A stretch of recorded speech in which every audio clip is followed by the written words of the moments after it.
Looking at the cliff ahead, with my hands tied, I had no option. At the critical moment, I immediately grabbed onto the wreckage of an abandoned plane, but was still swept down by the raging river. Seeing that I was about to plunge over the cliff, I quickly seized the abandoned aircraft following the force of the water flow. Looking at the bottomless abyss beneath my feet, my survival instinct instantly erupted. I used all my strength to climb onto the plane, but before I could react, the wing of the abandoned aircraft began to crack. I quickly ran toward the fuselage. Just as the wing broke off, I successfully grabbed hold of the main body and swiftly climbed inside the plane. The intense physical exertion had drained all my strength. Just then, I spotted a protruding piece of metal sheeting, so I immediately placed the rope, binding my hands against it, and began rubbing. At that moment, the plane, having lost half its wing support, was about to plunge over the cliff under the river's impact. I accelerated my rubbing motion. Fortunately, at the last moment, I grabbed the plane's deck, but the danger wasn't over. After breaking apart, the plane got wedged between the cliffs. Any slight movement of my body would cause the aircraft wreckage to continue breaking apart, but my intense will to survive made me notice a parachute overhead. Without any hesitation,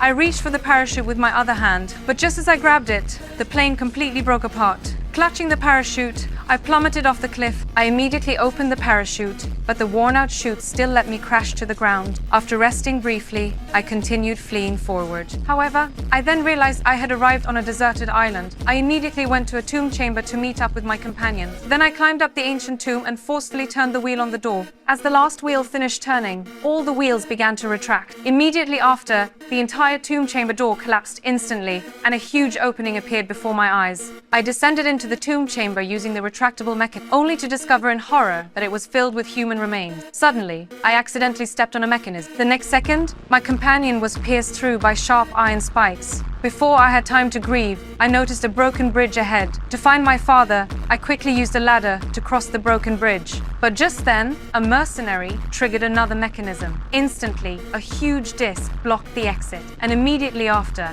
the floor began rapidly falling